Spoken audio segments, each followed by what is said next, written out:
Good morning. It's Jeffrey Christian of CPM Group. It's about 5 minutes after 11 a.m. here in New York on Friday, the 25th of July. I'll run through our market update on the four precious metals. And then I want to talk a little bit about some background on silver lease rates, basically partly in response to some comments that we got, and also the fact that there are people who are making a mountain out of a molehill about 6% silver lease rates. So I want to explain silver lease rates some and what really seems to be going on there.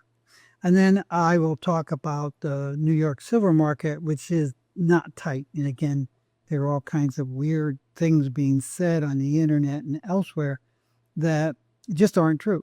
So investors ought to know about that. And then I'll end with a bad joke. So gold prices are off another $33 today. They're off $100 over the last 3 days. The last time we did a video on Tuesday, the gold price was $3,440 roughly. Now it's $3,340. That said, it is still in a short-term and a medium-term upward trend. The price is still at or close to record levels. Our expectation is that the price will rise probably over the next week and into August with a longer-term upward bias for the next several quarters at least. If you look at it, we are now about a week from the first delivery day for the August gold contract. There were a larger open interest in the August contract. As of yesterday, it was down to 17.7 million ounces. And that was off 3 million ounces from 21.2 million ounces last Friday. So we're seeing the August contracts being rolled forward into futures months. Meanwhile, there's 20 million ounces of registered COMEX inventories and another 17 million ounces of eligible inventories for a total of 37.6 million ounces in COMEX registered depositories that meets COMEX delivery specifications. So there's plenty of gold around. It should not be an issue. It will be very interesting to see who takes delivery of those contracts. One has to remember that the delivery process in a futures market is you're delivering warehouse receipts or depository receipts. And those depository receipts can be delivered and then redelivered over and over again. And it's not uncommon in an active month like the August COMEX gold contract that you will see some of those contracts delivered over and over again. So when people see the delivery rates, they have to take into account that a lot of the deliveries may be repetitions of the same ounces. It doesn't mean that much gold in the COMEX depositories is changing hands and somebody else is taking ownership of those depository receipts. It's a nuance in the market that I think a lot of people miss. Silver prices about $39.02 this morning. That was off 20 cents from yesterday. And it's off a little bit from, it got up to closer to $40 earlier this week. Again, silver prices are very high. And our expectation is that the prices could come off and come off significantly at some point on profit taking. But right now you have a tremendous amount of investment demand for silver that is being reflected in ETFs and futures and options. So our expectation is that the price probably will, see some more profit taking, but probably will head higher. The economic and political environment that flavors investor interest in gold and silver is not improving. If anything, it's getting worse. Platinum prices continue to be high. They have come off. I mean, they were over $1,504 a few days ago. They've come off. They're off another $24 today, and they're back down to $1,415. But that is still the highest price that we've seen since 2014. It's interesting because it was around $1,500 where long-term holders of physical platinum that they had bought in that period, you can see on the right-hand chart, the platinum price rising sharply from 2002 into 2008. And then it came off. And during that period from 2002 to 2008, there were several million ounces of physical platinum bought by long-term investors. Some of that, a few million ounces, were sold from late 2011 into the middle of 2014. When the price fell below 1,400, those investors who were selling their physical platinum stopped selling their physical platinum. They went short NYMEX to hedge their remaining inventories. And they said, we're going to wait until we see the price over 1,400 to decide what we're going to do with our physical metal. They're now over 1,400, and it's a little bit too early to make a definitive decision on their part what's going on. And it's very important to understand that this spike started 7 weeks ago. It started at the end of May, the beginning of June. And it is anomalous with the prices that we have seen since the second half of 2014. So that causes caution as to deciding how sustainable this spike higher is. It's going to have to do with the fundamentals of physical supply and demand. CPM Group will be launching its Platinum Group Metals 2025 yearbook next Tuesday. You can go to cpmgroup.com and register to plug into what is probably going to be about a 2-hour briefing and discussion of the Platinum Group Metals markets on Tuesday. And you can also pre-order the book and get it when it's published on Tuesday. But it's going to depend whether people decide that this is a spike, which it kind of looks like, and maybe it's a time to sell futures, or maybe sell some physical metal, or if this is the beginning of something great, which it doesn't look like, given the physical platinum market right now. It's too early for anybody to make a rational, longer-term decision based on 7 weeks of an anomalous spike in prices. Palladium prices have also risen. They had risen very sharply into 2021. They came off when Russia invaded Ukraine in early 2022. They spiked higher, and then they've been coming off ever since. They got into this range of $800 to $1,200 2024 and the first half of 2025. They have now broken above that. The price is off $24 today from yesterday. It's down to $1,264. But September is an active futures month, and we are seeing some physical demand, both from fabricators building inventories and from investors. So kind of have to wait to see. Now, I wanted to talk about silver lease rates. Silver lease rates are up around 6% right now, and you're seeing people on the internet talking about how silver lease rates are the highest they've been in years, and this shows that there's no physical silver left to borrow. Yeah, prices have to be heading higher. That's actually not necessarily the case, and I want to put 6% silver lease rates into context, and I want to talk about the number of reasons why lease rates can rise.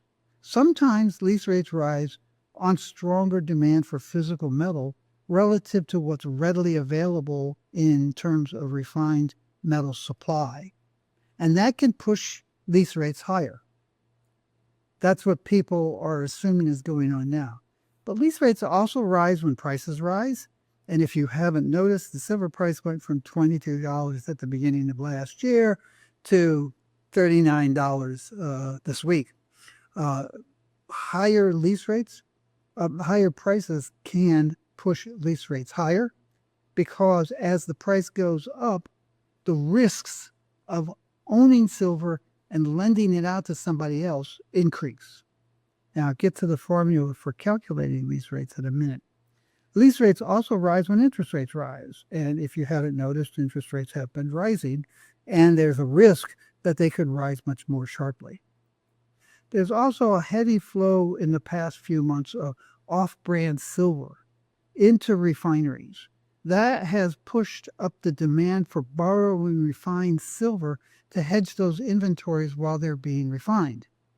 We've all seen stories of retail and wholesale precious metals dealers who have been inundated with selling. And I was watching one of the videos yesterday, and the guy was saying that for every ounce of silver he's selling, he's buying back 6 ounces. So there has been this flow of off-brand silver back into the dealer network. The dealers then have the choice of either keeping it in their inventory and hoping that somebody else wants to buy it soon, or selling it to another dealer or a wholesaler, or selling it to a refinery, which is going to refine it into good delivery material. So that metal then goes to the refinery. The refinery is buying metal that is not good delivery, and it might take 2 weeks, it might take a month or longer to refine it, given the heavy flow over the last few months.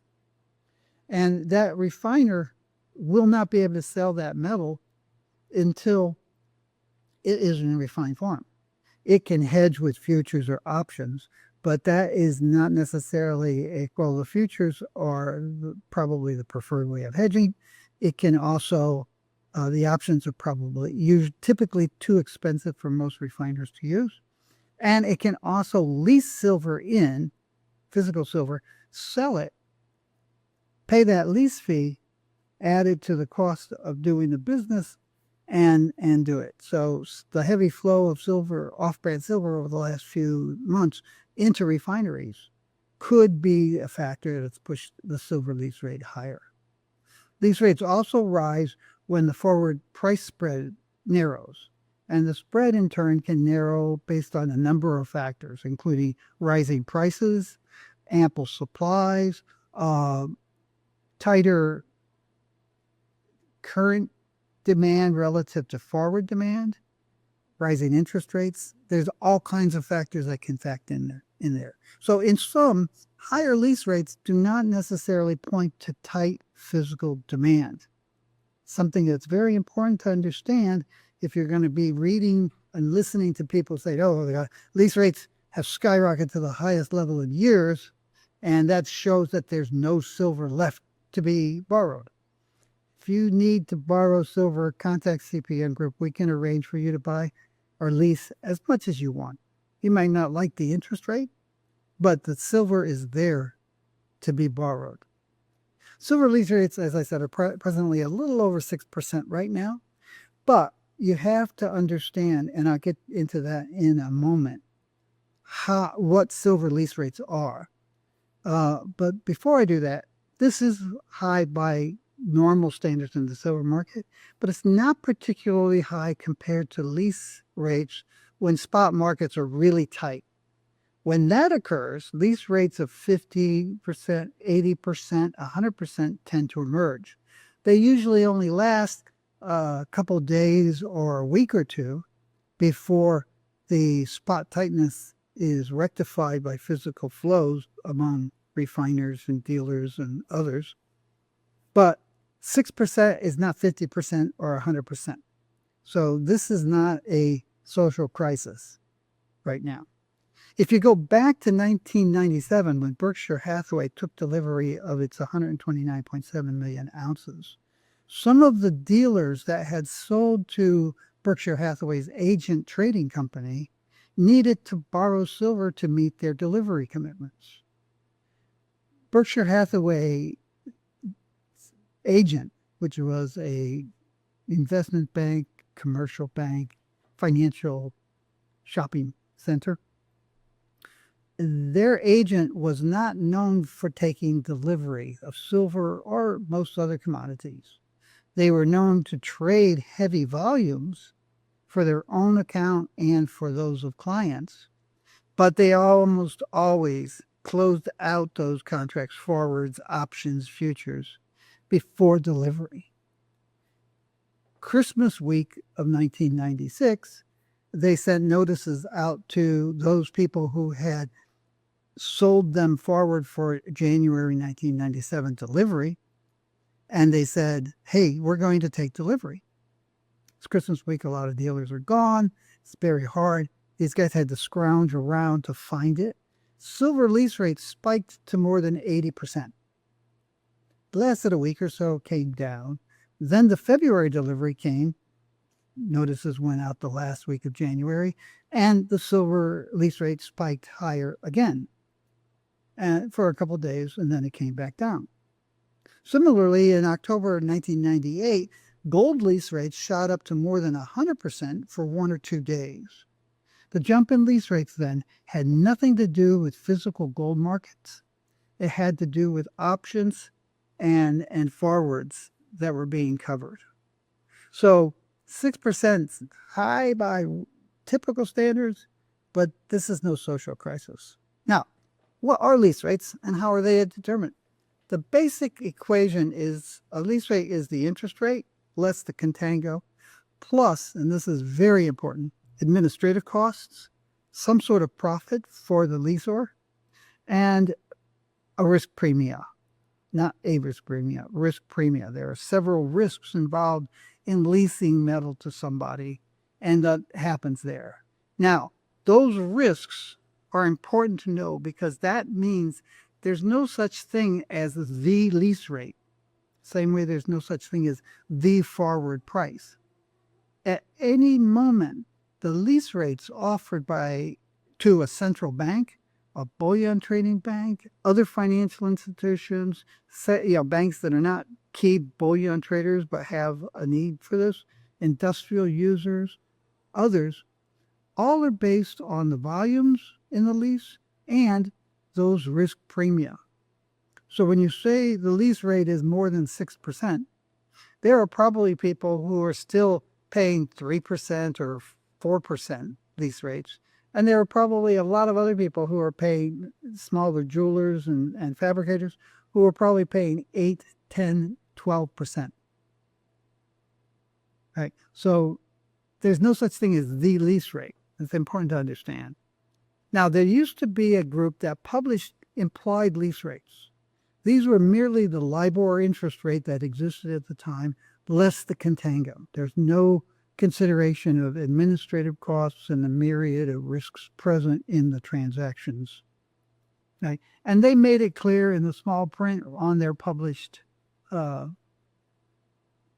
screens that these were implied indicative lease rates and they weren't real. And we had a difficult time with this because, at the time, the lease rate that they calculated, LIBOR less contango became larger than lease interest rates, and their implied lease rate was negative. So we would get calls from people saying, well, I see that I can borrow gold and people will pay me to borrow it from them. Help me do that. And we'd say, no, you can't do that. That's an implied lease rate. It has nothing to do with reality. Regulators came in and rather than fix it, they just stopped publishing it. But that's how lease rates are determined. Moving on to a different part of the silver market.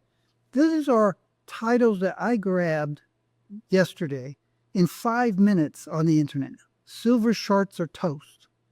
COMEX silver inventories are at record low prices. The dam is breaking.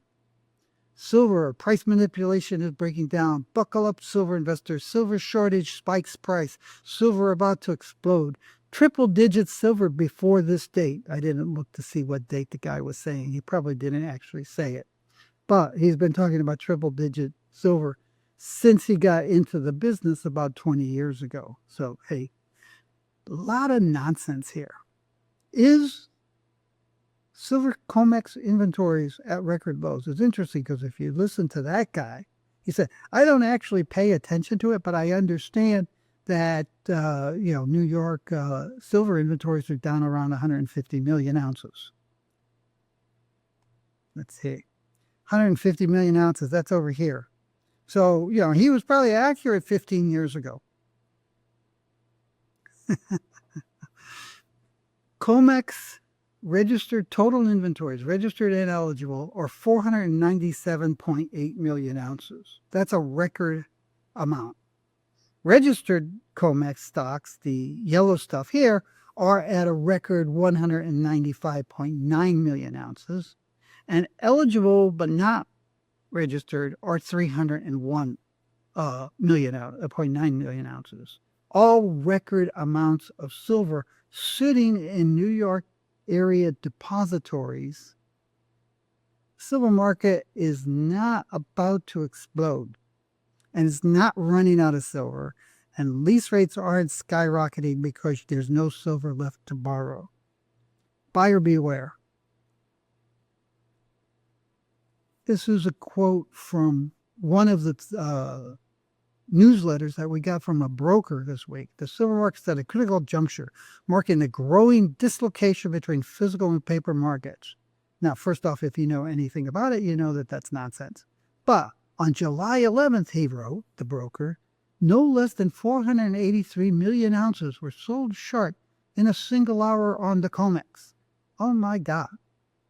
That's a quote from a report. These are silver future contracts, not physical silver, by the way, right? That said, for 483 million ounces to be sold short in the COMEX futures market in that hour, some other people, that's not one entity on either side of the market, it's actually hundreds of entities, some other people had to be buying 483 million ounces. You can't sell silver futures contracts short unless you have someone willing to buy them, right? Now, the question is, which side of the transaction started the trade? If it was a buyer, you would expect prices to rise. And if it was a seller, you would expect prices to decline. I apologize for the quality of this chart, but the reality, this is what Bloomberg gives you. The white line is the silver price on July 11th, and the blue area chart at the bottom are trading volumes in, like, I think 1 minute increments. And you can see big spikes throughout the day, right? And you can see that every time those spikes in trading volumes occurred, almost every time the silver price was rising over and over again, right? So, yeah, someone was selling short, by their definition, 483 million ounces. They were doing that because someone else, or a whole bunch of someone else's, wanted to buy. And why did they want to buy? Take a look at this price chart. Silver's kind of flatlining, and all of a sudden it breaks above that range. And what happens? You have a wild influx of buy orders, because these are technically oriented investors and speculators. And when they see the price break above that range, they buy. The price goes up, and then it plateaus and settles at a new higher level, and they kind of go away and they're buying less. And then the price starts rising again, and they're not really buying. And it gets into this plateau, and then it breaks above that, and boom. Why does it break above that? Because there's a whole wave of new buying at that price. Continues for a few minutes, and then it breaks into a new higher level, and you see 483 million ounces of silver futures contracts being bought while somebody is selling them to the buyers. Yeah. Okay, so here's my joke. This guy writes, "It's a warm spot in hell with your name on it, Jeff." That's great, you know? And it's funny because in high school, one of the Jesuits told me I could do whatever I wanted, because it was clear that already at that point in my life, 16 years old or something, I was doomed to go to hell. And so that's funny. This guy feels so strongly about me. I hate your guts, Jeff. You're going to burn in hell. And somebody else, I think tongue-in-cheek said, "But does this mean that God is short?" Yeah, it doesn't. No, what it means is that this guy, Jacob, expects God will punish those who pierce the credibility of the blind faith that he has and that others have. To point out the insupportability of beliefs is heresy in the eyes of the believers, and it causes great mental anguish for them. That's what you're seeing. For this guy to exhibit such hostility to condemn my soul to hell is a measure not of my malfeasance. It's a measure of the degree to which he is subconsciously wrestling with the fact that he knows on a subconscious basis that what he's been doing is investing based on belief, faith in unsupportable ideas. I got too close to the hen house for him to be able to fully believe in the myths that he has used to guide his investments. It's the way it is. As I said, we will be launching our Platinum Yearbook next Tuesday. You can go to our website and sign up to get onto the online briefing, which should last 1.5 to 2 hours. You can buy the book, pre-order the book. You can buy it and download our gold and silver yearbooks. You can see what else we have to help you. And you can write to us at info@cpmgroup.com and ask us to contact you about ways that we can work for you. That's all I have for now. Take care of yourself. Take care of those around you. Be good to the world if you can. Do something good this weekend for mankind or humankind. Take care.